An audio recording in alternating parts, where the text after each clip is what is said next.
So here we are. You've got over my shoulder is Deb Catherine. Do you have anything you want to say about her now? Sort of get it out of the way. Well, what I had to say was before we got in the car. Yeah. Because she woke you up too early? What's going on? No, I mean, she knows too many things I probably won't talk about. Well, she's going to ask those questions anyways. So. Born in Jamestown. What did your mom and dad do here? Born in Erie, Pennsylvania. Oh, born in Erie, okay. Moved here when I was 3 years old. Okay. What'd your dad do?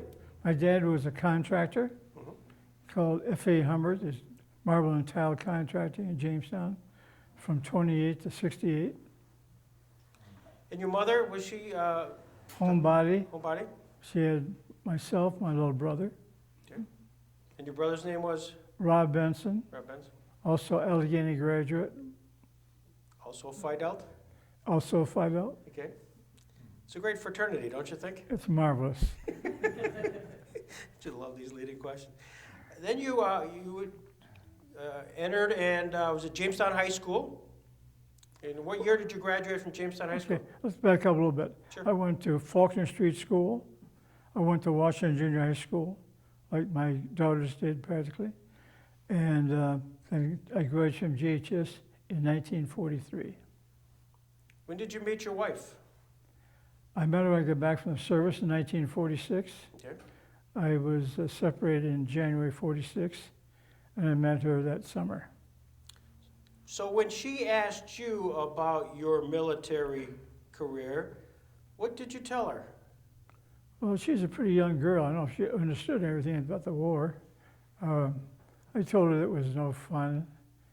I was lucky to get out unscathed. And I said, wouldn't want to go through it again. But you learn to mature also. Were people interested when you got back from the service about your experience? Was that a conversation, or were they people basically wanting to forget? Depends who the people were. If they're fellow veterans, let's hear about the war. Civilians, I'll hear a little bit, yes. Close civilians. Were there like Rotary clubs at the time or other service clubs who wanted to have you speak about your experiences? I was not a colonel, I was a PFC. Only the officers had those invitations. Yeah. Well, let's talk about PFC, Benson, here. Can I give you just a background? Sure, please. But this whole depends upon my going from Utah Beach to Czechoslovakia with the 94th Infantry Division, part of General Patton's Third Army. That's the overall. Well, let's talk about you. Were you drafted or did you enlist? I was drafted. And when you got the letter saying greetings, what was your reaction? What could I say? Here I'm coming? Well, let me tell you about that part. I had to go down to Buffalo for examination and make sure we were okay to be enter the service. Went down there, I think, in July of '43, and went down there and they had Navy doctors checking us out. And part of the cardiac review was going up and down a few stairs and checking your heart after that cardiac review. The doctor said, Doug, you have a heart murmur. I said, I've never known I have a heart murmur. But he said, no, you can't come. I have to send you home. Came home and Dr. Shanahan said, yeah, Doug, you do have a slight murmur. We'll send you back in a couple more months. I went back in September. Army doctors, no stairs, no cardiac check. Are you warm? I'm warm. You're in. So after that, on October 9th, 1943, about 20 of us got on the train, down the train station with bands playing and relatives there, and got on that train for New York City. And we stopped at every milk stop along the way to New York, pick up more guys. By the time we got to New York, we had a full train load. That's how we got in. So you started off in the Navy. They didn't like your heart condition. The next thing you know, the Army said you're warm, you're alive, welcome. Then what's the path next? Well, when I was a senior in high school, we were allowed to take a military quiz test. And I took that, and my good friend Gus Allen also took it. We both passed the test. So then we got to the separation center. That was part of our being checked to see what we wanted to do. So we took what they call the Army General Classification Test, like our IQ. I had one of the highest marks in that week down there. Army Air Force colonel came up and said, "Doug, how'd you like to be a fighter pilot?" I said, "I'm going to college." A artillery major came up and said, "We have space out at Oklahoma at our officer training school. We'd like to have you join us out there." And I said, I'm going to school. I'm this part of this ASTP program that sends us to college at Army expense. Turned down both those guys. So as part of that program, we were sent down to Fort Benning, Georgia, the infantry school, and had to take basic training before going to college. After taking that basic training program, there's 212,000 young men in this program, Army and Navy. I was assigned to the University of Maine for engineering, and one of the fellows in my barracks had just come down from the University of Maine. He said, "Doug, you're the luckiest guy in this company. Nothing but girls at the University of Maine." So the next day they canceled the program because we were incurring too many casualties in North Africa. So upon that, they I think 5,000 of us went to the 94th Division. That's how I got acquainted with the 94th Division in March of '44. Did you have any sense there at the 94th Infantry Division where they were destined? Did they give you any sense at all? Only when I took a training in New York. Right. Then how did they tell you? How did they actually tell you that? Is there general orders? Did somebody announce it verbally? Did they hand you a piece of paper? Oh, there's all orders for this.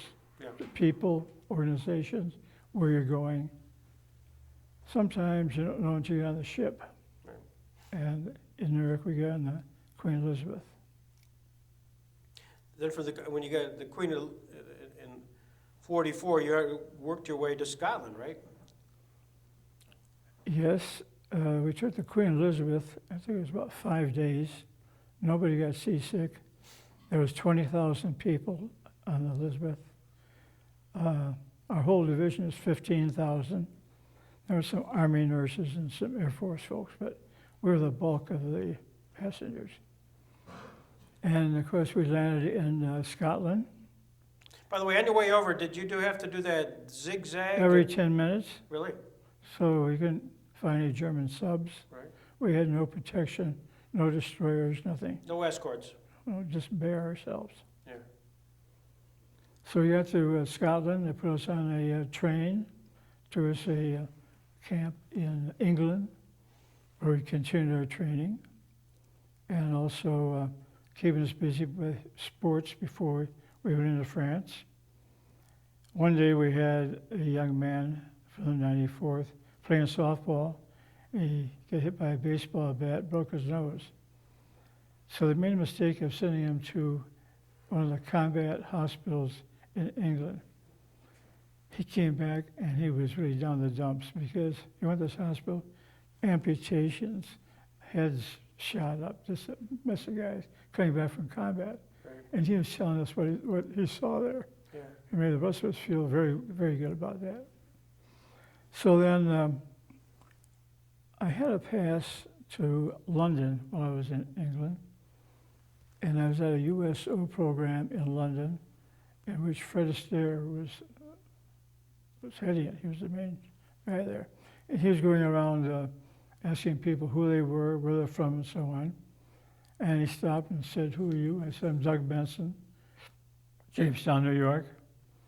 And a friend of mine's father in Jamestown heard the broadcast. Bill Hayes' father heard that broadcast. Really? He called my folks, "Doug's in England. He's in England. He's not going to west rather." So we got back to camp, and they quarantined everybody at camp. They also passed out invasion money, so we knew we were going into France then. And at that So time, your first clue about going in was invasion money. So they gave you extra money? no, No? no.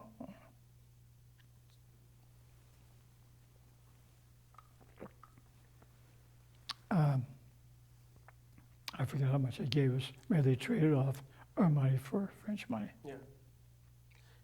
And so what time, give me a time frame now that you were about ready to go to France. What time period? Yeah, it was first part of September, '44. And we were lucky enough to get on a small, dirty Indian ship to cross the channel. It was a bad situation, but nevertheless, we got to Utah Beach on September 7th, basically D+90 at Utah Beach. And the Indian ship took us into about a couple hundred yards from shore, put us on a smaller boat, took us in about 100 yards from shore. And we walked in, it was too shallow. So we landed there at the beach at Utah, and nobody was shooting at us because the combat had moved on. So at that time, they put us on trucks. We spent one night in the tents at Utah Beach. And then they put us on trucks the next day and drove us down to Brittany. Utah Beach was Normandy. Brittany was the next province. And they took us down to two towns on the French coast on the Atlantic, Lorient and Saint-Nazaire. They're both ports which had been submarine ports for the French Navy. But when the Germans took over France, they of course took over those submarine pens, and they used them for their own subs because they had entrance into the Atlantic without going through different seas and so forth. So the Germans had these two ports filled with their submarines, and there's probably about 60,000 Germans in those two ports. And by that time, General Patton had captured Cherbourg, and we needed a port to bring in men and supplies. He captured Cherbourg and came right down the peninsula, past Lorient and Saint-Nazaire, and said that other troops can clean that place out if they want to. So that's how we got assigned to those two ports. And basically what we did a lot of patrolling, artillery, we do a lot of bombing, artillery, and we also called in some Air Force bombers to bomb the two towns. And of course, they were well provided because they had access to come in there with their guns and men also. So we knew we couldn't get in. We didn't have enough people, 15,000 guys. So there's a few things that happened there too. We had a transfer of prisoners, about 20 prisoners we transferred, exchanged. But also every night at about the same time, a mail plane came in from Germany, bring the mail into these two ports. You know, it was time to watch by the time they came in. Yeah. We weren't shooting at them. So we stayed there. We also got some French underground young men to help us with the patrolling and to teach them how to patrol too. And this one time we went out with about 4 or 5 French, trying to keep them quiet. And we're going about a mile out toward the lines. We came back a different way by this farm, and the Frenchmen saw this pig in the farm there. So they thought that might make a good meal for dinner. So they go back to the lines, get a wheelbarrow, and we didn't go with them. The Americans, they knew how to get out there. So they went out there, killed the pig, put a wheelbarrow, and they also decided to come back a different route. They hit a mine, the pig, the 2 guys, the wheelbarrow. So they missed out on their pulled pork dinner. So we did a lot of patrolling, capturing guys. But finally, in December, there was another division coming over to go to the Battle of the Bulge. The Bulge started on December 16th. And aboard that ship, it was called the 66th Division, was Joe Caprino, You're kidding. famous drug dealer in Jamestown. Yeah. And he was a cook. And they had one ship. This one ship carried 800 guys, and it was within sight of land when it got torpedoed by a German submarine. And they lost almost all the guys in that ship. Joe survived. Al Tiener, you may have remembered, The attorney? yeah, he had a brother who was lost. So those two guys from Jamestown were on that ship. So they decided that since they incurred so many casualties, that we should let them take our job at Lorient and San Jose and send us up to the Battle of the Bulge. So during December, we moved by train to a rest area, first of all, in eastern France, up near Metz. And then they decided that we should get involved with combat. And so we moved into Germany at that time. And we're going to attack this one town. But before we did that, we had to just review a few things, get everything in position. So we took this one town away from some American engineers. They left and we pulled in. But they told us before we left that they had been overrun by the Germans. And subsequently, they overran the Germans and captured some guys and took them back to this little village. Well, they noticed that these two Germans had on GI boots, GI gloves, and GI hats. We had a item called primer cord. It'd be like this wire cord you see here, but it's a little bit dynamite. What you do, usually to blow down trees for roadblocks, and for every diameter of the tree, it'd be a wrap of the primer cord. These engineers took those two Germans, tied them to two trees with a primer cord, and blew them. I mean, we hear so much about what the Germans did that was bad. That's something we know about these guys. Well, so then we went on. We moved up to this town called Orschelz. It was the biggest battle we had, the most dangerous, the most casualties. And it's a long story, but very briefly, a company is about 180 people. Our company was assigned to have breakfast at midnight, and we started single file up towards this town. And as we got near the town, there's so many things I can't recall all of them, but as we got near the town, it was getting near sunup. There's a tremendous snowstorm, and we're going a single line towards Orschelz. We knew there's a big tank trap on another road going into Orschelz, and there we had to take a right turn, and they had this big tank trap that was maybe 10 feet deep. The tank couldn't go through it. So we got up there and turned right to go into Orschelz. The snow started coming down, and we stopped because of the snowstorm. And pretty soon the lead fellows took off. My platoon was the last platoon. I was in the last unit of 12 guys in this one line going into town, very last.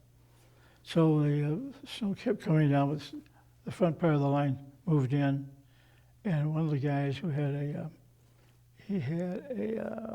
fire, what do you call it, fire gun, he didn't see it move out.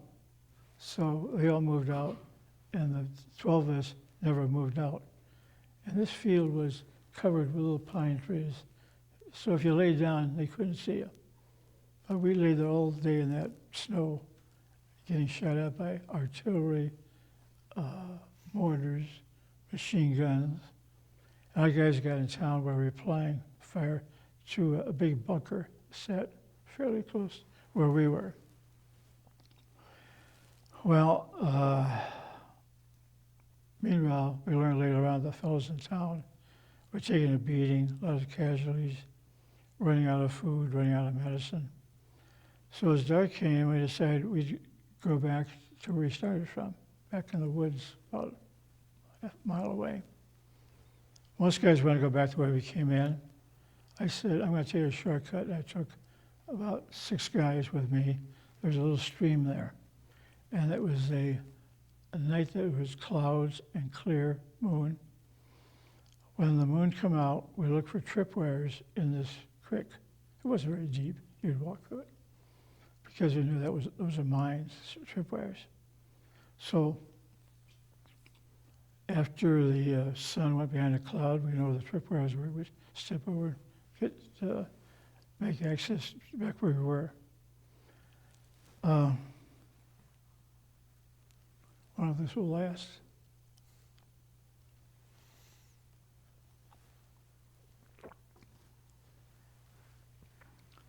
We got back to our starting point when there were some tanks up there because another unit had moved in and replaced us.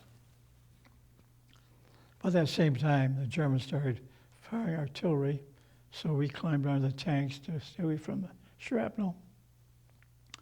And then we're told to report to some colonel of the unit replacing us, which we did. Want to know how we got out because the 94th B Company was surrounded and taking a hell of a beating. So we gave them the facts. So the next morning, the colonel of our regiment got on the phone and talked to our company commander and said, how are things going? He said, we can't make it. We're going to have to surrender. And he didn't like that, but he said, I'll leave it up to you, Captain. So they surrendered. So that was about, maybe about 125 guys, either killed, wounded, or surrendered. So that meant that we had to replace 150 guys to build up our B Company again, because the war wasn't stopping. We just briefed for us to get more guys, more red meat. So we got all these young chaps in. I mean, they were really young. They're about 18. I was 19. And we rehearsed to them for a while. We brought in 6 new officers because the company had 6 officers. And we were told that our first mission was to capture a bunker, or a couple of bunkers on what they call Lampadon Ridge. So we made plans and drew up some plans how to do it. It was about 2 weeks after Orscheltz. And this new CO we had, I was promoted, I became his radio guy. I had about a 35-pound radio I carried in my back. I probably weighed about 125 pounds.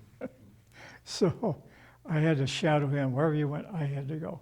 So he could communicate with either a battalion or a regiment. So we took the company out into some woods early in the morning. We said, you guys stay here, we'll be back for you. So he and I went up ahead to do a little reconnaissance. And we could see what was going on. And all of a sudden, we're laying down there. I heard this ping, and looked at the lieutenant. The bullet went right through his helmet. And we were wearing, in those days, wool caps. It was winter. It was in January.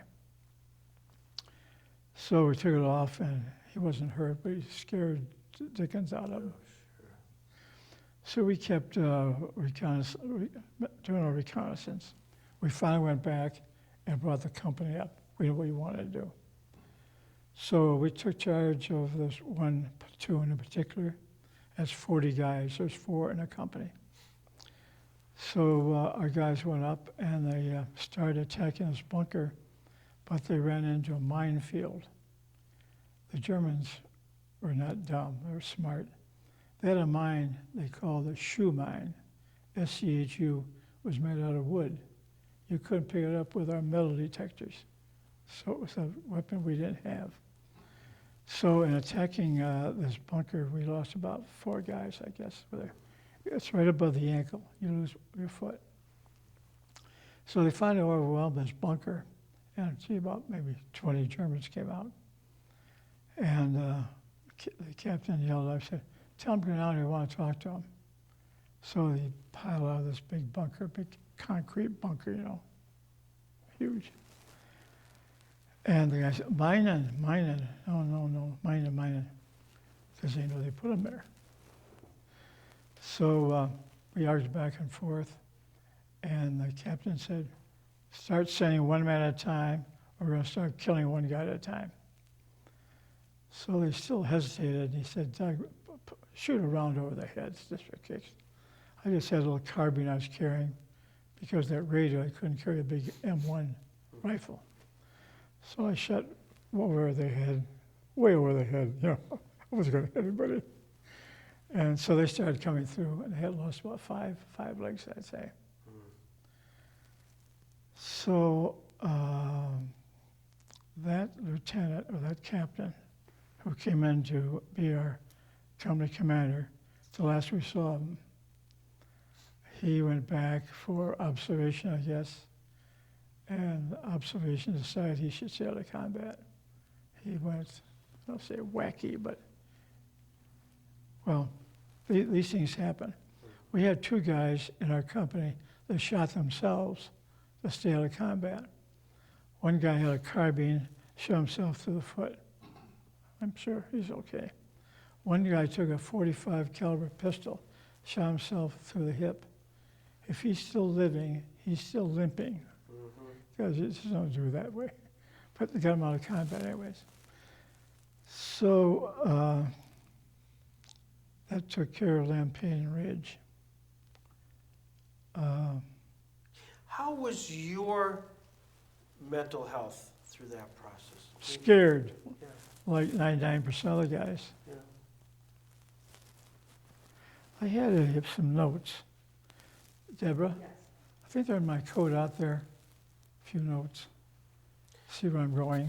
Yeah, because you just being a PFC, you're right there. You have the radio. You have the guy. Your CO has just been hit. Scared shitless, I'm sure. Is that going to be on this? Yeah, Okay. yeah. That was Greg Peterson who said that. I'm It not was a worried. find-out term I picked up from you guys, probably. I shouldn't worry about the word mother then, huh? But just among, as you're talking, when the day is done or you're hunkered in, what's the sense among the troops? Are you doing a lot of praying? Oh, all the time. Yeah. Yeah. The foxholes at night. Yeah. The other thing is, in the infantry, you have the buddy system. You have a buddy that shadows you, and you shadow him to make sure he's okay. Unfortunately, I got a good guy to be my buddy, but he was a big guy. He's about 6'4", played basketball at the University of Illinois. So when he dug a trench at night, if we had to sleep outside, what'd you call them? A trench. Dugout, a foxhole. Okay. Foxhole. Had to be a big foxhole because he's so damn big.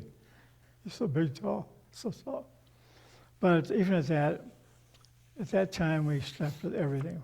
We had winter underwear on. We had winter shirts, winter pants, winter sweater, big wool overcoat, gloves, and we each had a blanket. So we'd get in the foxhole, snuggle up, put 2 blankets over us, and that's how we got some sleep. Because that happened to be the coldest winter in Germany in 25 years.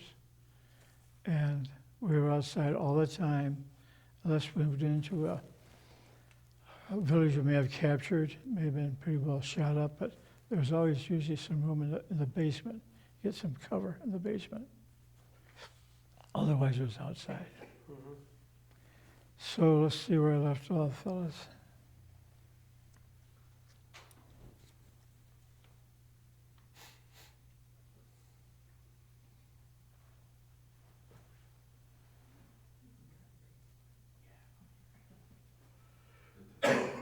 Okay, now, before, before December, we captured a couple of German, just regular soldiers, and we took them back to, they took it back, the guys who captured them took it back to our company headquarters.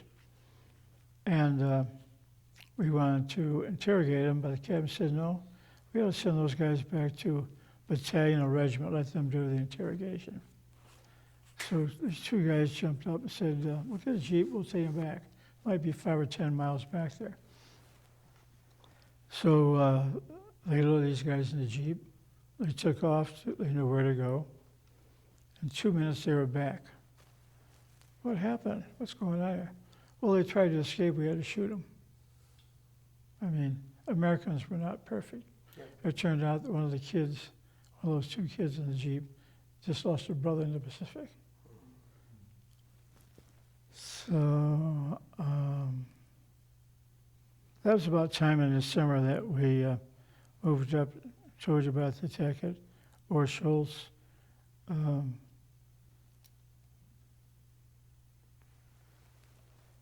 How we had to get to a whole new group. I was promoted to PFC. It's pretty big. Yeah. Sure.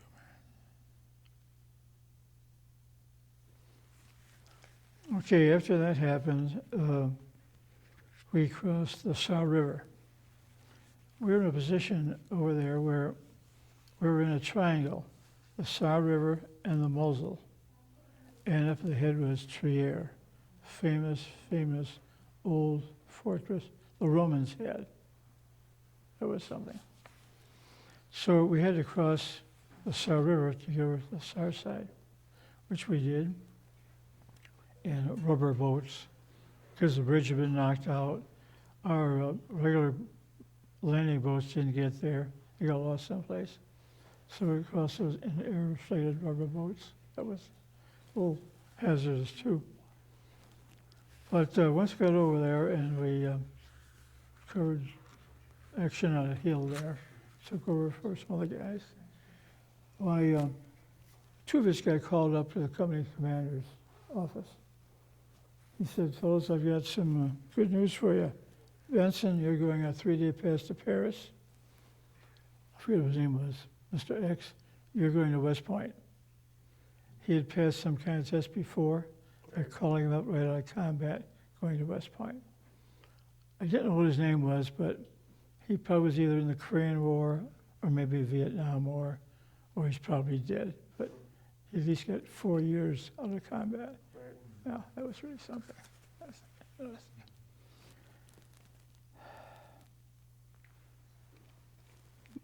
Well, that pass I got to Paris was that was free. That was nice because they gave us a haircut, gave us a shave, a warm shower, clean clothes, a warm bed, a nice hotel, and right in the midst of all these Parisian nightclubs.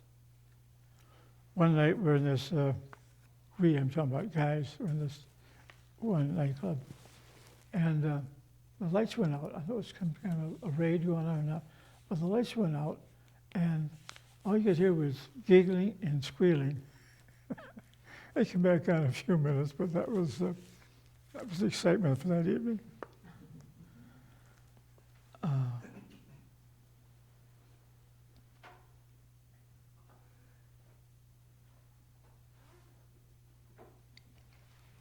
Well, we got back from that trip to Paris. why we were quarantined because they had decided to have a big push for the Rhine River. We're about 100 miles from the Rhine, and they're going to have several divisions involved, try to break through the Germans and get as much as you could before they crossed the Rhine. So that morning, we had 40,000 rounds of artillery fire on these positions. We had aircraft bombing these positions because we're supposed to go 100 miles in 10 days. We might go 100 yards in 3 or 4 days under normal terms. So with that preparation, we took off, and one of the fellows that wasn't killed at Orschel's was our first sergeant. A guy who was 40-some years old. He didn't have to come over with us, but he volunteered to come. And that first day, we were being shelled. We came upon this little creek, and there was a mill at this creek, and the stone mill house that we all got into. Well, the sergeant went up to look out this doorway, and he got killed by a shell after not having to go. When those types of things happened, you got word of that, Doug, what was your personal reaction? Well, a lot of guys didn't like this first sergeant, Right. Okay. but he was a good first sergeant. He was experienced. He was very GI. Someone's got to go. Someone stepped in and took his place right away. On the day-to-day, when you're literally in the trenches, and every day is a day, you obviously have no idea what's going to happen, and some of your colleagues and friends could be no longer with you the next day. Very often. Yeah. And how did you keep your sense of humor, if there was any? One thing along those lines, we used to get a lot of replacements coming up. You know, I'm talking about these 18-year-olds. Right. They'd bring them up after dark. Well, they'd get nosy, put them in a trench someplace or foxhole. They'd get nosy and put their head up or something, look around. In the morning, they'd be dead.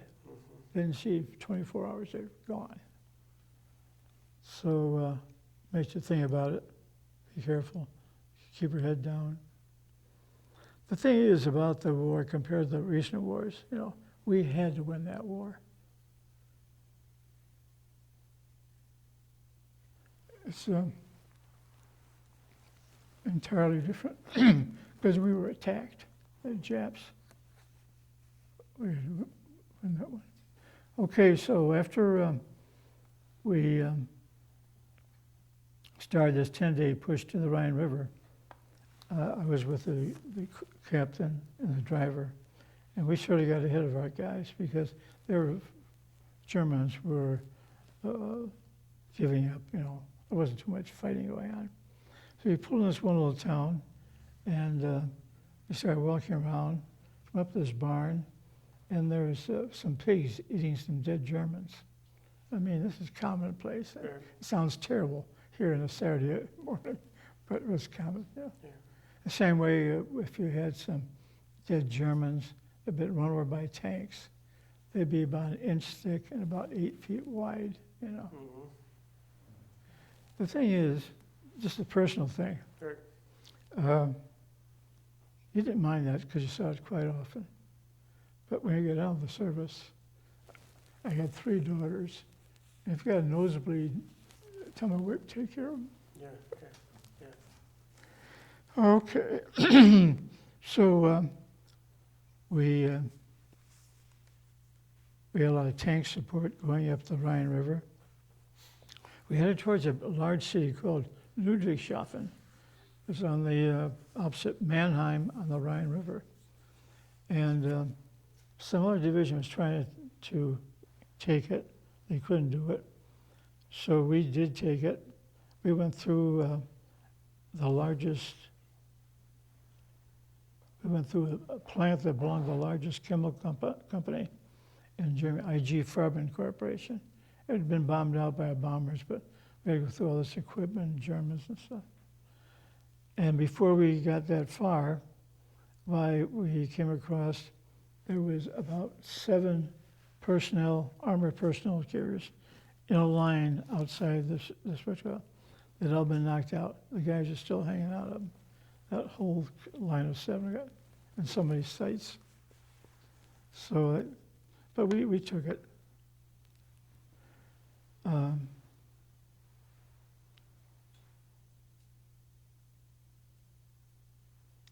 So since we had done our part, we led the 3rd and 7th Armies, the 94th Division, led those 2 armies to be the first one to dip in the Rhine River. After we did that, the next day they sent us back to a rest camp. And by that time, pretty much our combat was pretty much over by that time. Because here it was the 22nd of March, and the very next day another division crossed the Rhine. And that was a real victory. Was that Remagen? Where No, Remagen was north. North, okay. Yeah. You know, this was a combat crossing. Okay. There was no bridge. Gotcha. So then, after we went to that rest camp, we took we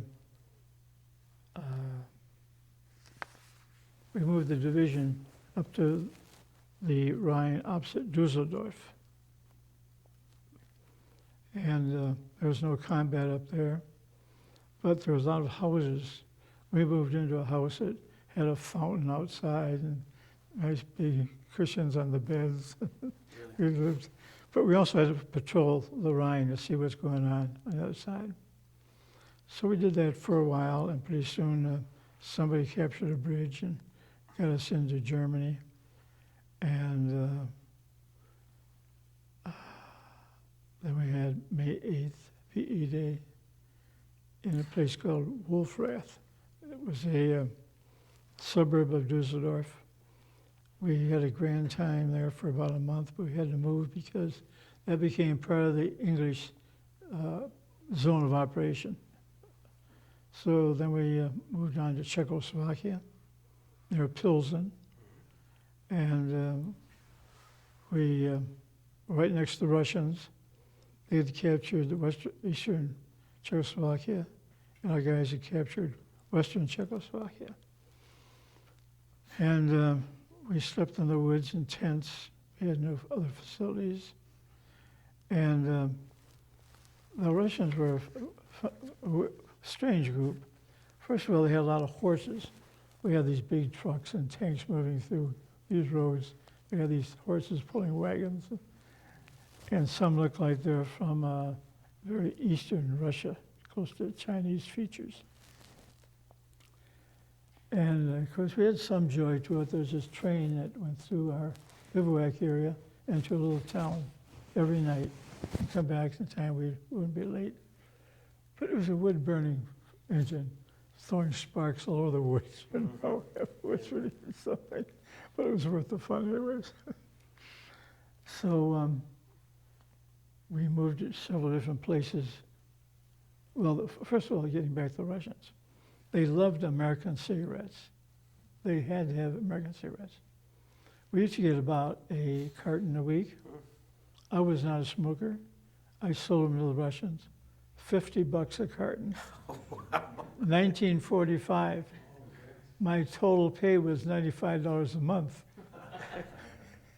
So that's the reason I'm 89 years old. I haven't smoked since. The other thing is, Sarah, security didn't mean too much to them. They'd come over to cross this imaginary boundary between Russia and the United States and steal apples from the farmers. We had to chase them out of these apple yards. And we also had had some kind of a road guard or something. I remember two Russian colonels drove up in his Jeep one day and wanted to go through this thing. No, you can't. Why can't we get a hold of your commanding officer? We want to talk to him. They were abrupt, but they didn't go through. Yeah. So from a joy standpoint, I had a pass into Pilsen. I was there when we had a VJ Day parade there, our 94th March there. Then we also had an opportunity to have a one-day tour of Prague. The Russians let us send a couple of truckloads in. That was very nice. Yeah. Because afterward, my wife and I went back there a couple of times, and we still enjoyed it. Yeah. It was nice. So then, here we're getting into the fall, and I didn't have the points. Some of these older veterans had a lot of points, going by points when you got sent home. Well, I had not too many points. So they're going to have a basketball league in our regiment during the winter. So they're asking for volunteers to go back and learn how to become a basketball referee so they can take care of the boys during the winter. So I went back, and it was held at the former German West Point, really a nice place. And I learned all about, I'd played some basketball, but I didn't know the rules. And I was the only guy from our regiment. Regiment's 3,000 guys, So at that time, orders came down that I could leave.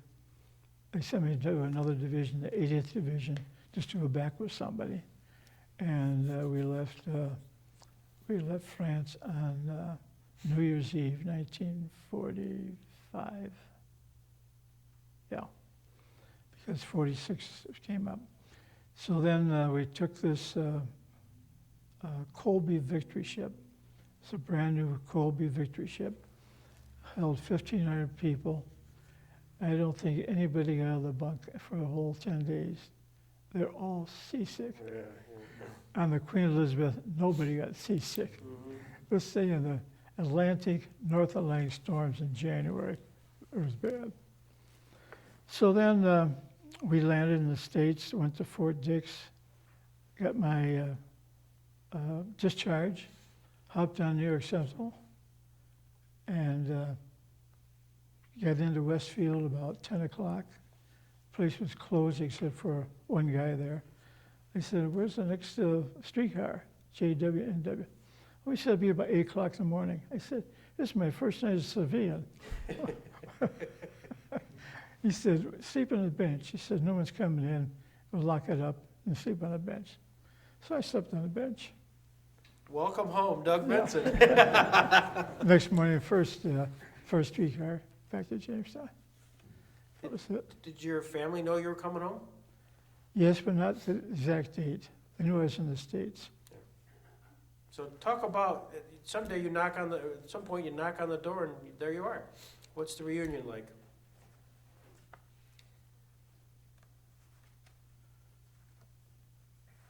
Cheerful. I bet. See, a few more things here, maybe. I don't know if you guys miss anything, Yeah, that's right. Well, I'm asking Deb here in just a second. Found out two things. Number one, the Germans were very good soldiers. The ones were soldiers for some time, not these kids and these 65-year-old guys going at the end. They're good soldiers. For instance, when the Germans took over the submarine pens at Lorient and Saint-Nazaire, brought their submarines in, the submarine pens roof thickness was 24 feet of concrete. We tried bombing with 10,000-pound bombs. We couldn't touch it. So they decided they're going to skip it into the entrance, because the entrance to the pens. Skip bombs in over the water and try to get in that way. And they got a couple in that way. And then the Germans, "Oh, we'll take care of that." They took an old French cruiser and sunk it in front of the opening. Just enough to get out of there, but the bombs couldn't get in.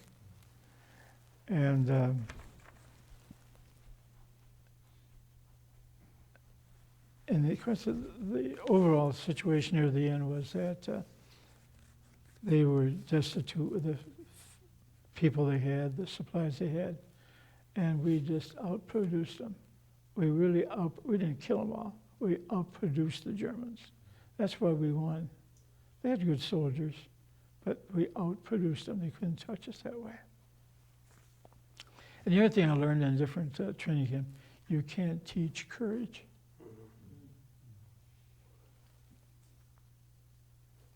I think the toughest guy we had was a fellow by the name of Santos Lozano. He was a Mexican from New Mexico. And he and I went out on a outpost about 200 yards from the lines for 2 days. And he was a nice guy. We didn't have to shoot anybody, but we had a lot of good conversation. I started to learn a little bit of Spanish, but he would volunteer for anything. And I guess that's about, I'm about halfway through with this. Well, your grandson, Jacob, wants us to ask a couple questions, and some which we've already answered. But I answered the rest at home. yeah, with so few veterans of World War II alive today, and with fewer opportunities for these types of interviews, what would you like the younger generation to remember more than anything else about the effort made by you and your friends in World War II? Sort of the legacy question. As I said before, we had to win. We're in a big war. These other wars, we're not in danger of anybody in Iraq or Afghanistan or what have you. We had to win this. We were being attacked. After we got involved with Japan, a day or two later, while Hitler was involved, we had to win. And the thing is, no matter what they tell you about how bad it is, you got to be there to see all these broken bodies and crushed skulls and stuff. You know, just coming green out of high school. And the other thing I made a comment too, people say, well, it's too bad you're in the Army, you know, in combat and so on. But one thing, almost everybody had the same problem. Between 18 years and 20 years old, we miss so much about maturing and growing up, about dating girls, about driving cars, going to college. We missed that whole 2 years. And that's a big loss, too. When you got to Jamestown, and after the reunion with your family, Jacob wants to know, what's the food that you missed the most? What was that dinner when your family said, hey, Doug, what do you want to eat? I don't know what it was called in those days, but now it would be called surf and turf. Okay. You went big. I like it. Just brief for the film. You came back to Jamestown. Then you found your way to Allegheny College, and then after that, walk us through the rest of your career. I retired. No. I went to work for a little company down in Brooklyn Square called Croft Steel Products, or Lundell Eckberg. I was there 5 years and got involved in procurement and purchasing. And then in 1955, I went to the Blackstone Corporation in charge of their purchasing. And I left there for a year and went to Cleveland in 1969, came back to Blackstone's, and then subsequently AVM was going through a turmoil in regards to management, bringing in new people from Pittsburgh, and I was asked to join that crew also. And I really retired because, well, AVM, we sold that to the employees as far as voting machines go. We knew that the market needed an electronic voting machine, and we didn't have a couple $1 million to invest that way. So we concentrated more on lockers, and we became the American Locker Group with facilities in Ellicottville primarily, and some in Jamestown. And we changed that company into employee-owned corporation. So after I spent 20 years there, as vice president, secretary, I retired. And I was also retiring at that time from Blackstone's, no, from AVM and American Locker. and then that was 1994. I did a little consulting after that, but that was the end of it. And thereafter, you made sure the deke stayed on the straight and narrow.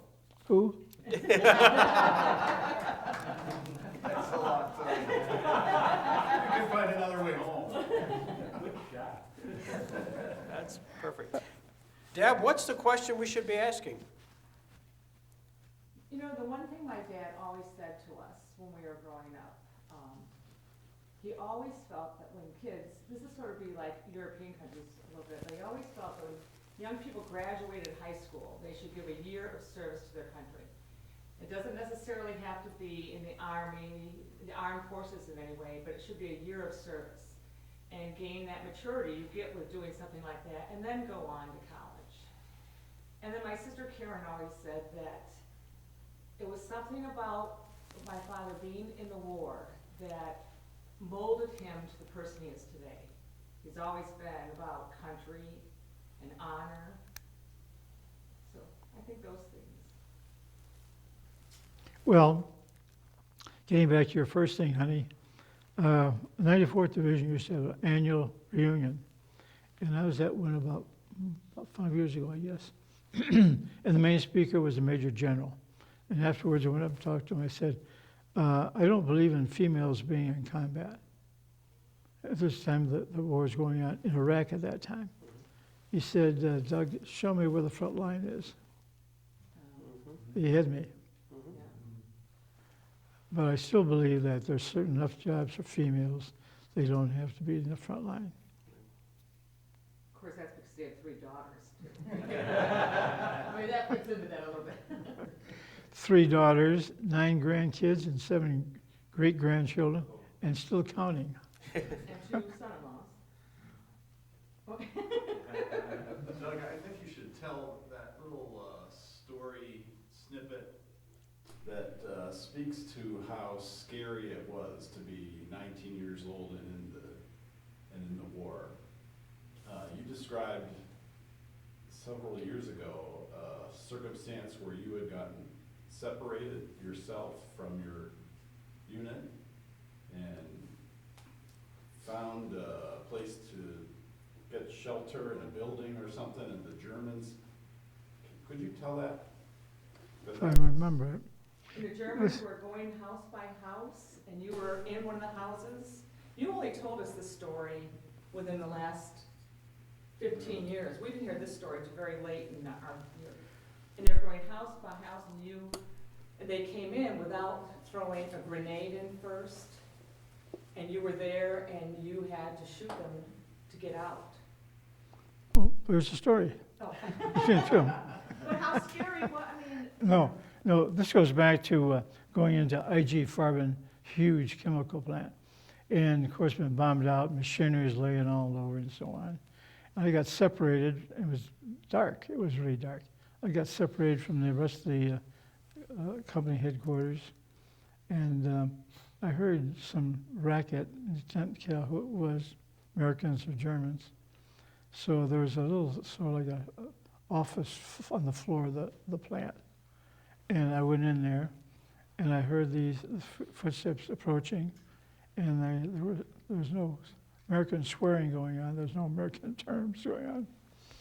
So there was a back door.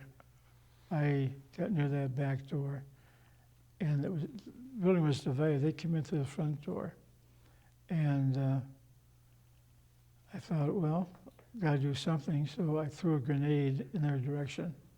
I don't know if they both got killed or not, but they were going to follow me anyways.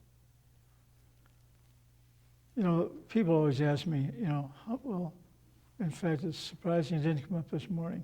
Are you taping this? Yes. Yeah. Oh. How many did you kill? I told Shirley, I'm never going to tell you that because I don't know. You know, when there's a firefight going on, I might be aiming at you, but so is Joe Blow aiming at you. And who gets the credit for you? And it's not like Saving Private Ryan, or you're there and I'm boom, boom, you know, it's close. Nothing like that. when a fight occurs and then afterwards there's at least a lull, was there conversation regarding the fight? Oh, sure. Yeah. Take care of the wounded guys. Yep. That was the first thing. And then there could be some critique as to who did what and who didn't do what. But pretty much it was all favorable. You didn't want to make enemies with your buddies, you know. It's still a team situation. So there would be the critique and then a rest. Hopefully you get a little bit of rest because you know tomorrow's another day. Well, before tomorrow, there's also a night. Mm-hmm. As far as medals go, you didn't ask me how many Medal of Honors I got. How many? I got the most important one. It's called the Combat Infantryman's Badge, CIB. That's the most important, for me anyways. And then I got a Bronze Star, and I got, we had 5 campaigns in Europe. We were in 4 of them. The rest of them, you know, are good conduct medals, and that's a bunch of junk. These are 3. Well, let me explain that better. We were very good at that. We were very good combat guys. But those only 3 make any difference. Well, Deb did not want me to ask you about what you did during your R&Rs, so if there's anything you want to say. No, stop the camera. I got, what's it, John? He said, Greg, certain areas not to go into, and that was one of them. I have no idea why she brought that up, so I won't. I meant to tell you something else here too. This is serious. I told you that Gus Allen, who was at JHS with me, big football player and so on, he passed the ASTP test also. And when he got sent to the 94th Division, we were both in the same regiment, 301st Regiment. I was in Baker Company. He was in Easy Company, B and E. February 1st, a squad of Easy Company was told to take this one bunker. And they had about 15 guys attacked it, and one person was killed. That was Gus Allen. Got shot through the head. Remember, Dad, Gus went home, and was it at Christmas time or sometime, and he stopped to see your parents, and he told your parents that he didn't think he was coming back. He just had this feeling when he was home visiting. I remember Grandma or Grandpa telling me that story. He's buried about 1 block from my house. Yeah. And you know what the other interesting thing for me is your division, how you all still try to get together, that you've been on trips with them, you meet up, you try and meet up once a year or every other year. That camaraderie that still is a part of your life. We did have 2 bus trips back to Europe, about in the 90s, I guess. That was a lot of fun. And as I said before, Infantry Division is 15,000 guys. I went to the reunion in New Orleans back in May. There was about 50 guys there. Now this is because of old guys can't get around, you know, they're helped. I forgot my cane today. Oh, well. And the rest of them are dead, or they're sick, they can't move, or maybe finances. But 50 out of 15,000. I think I'm a survivor. This has been great, Doug. It really has been great. Thank you for sharing. Who censors this? Greg, can I get a picture of you with my dad? Sure, sure. Now this will cost you money. Right on.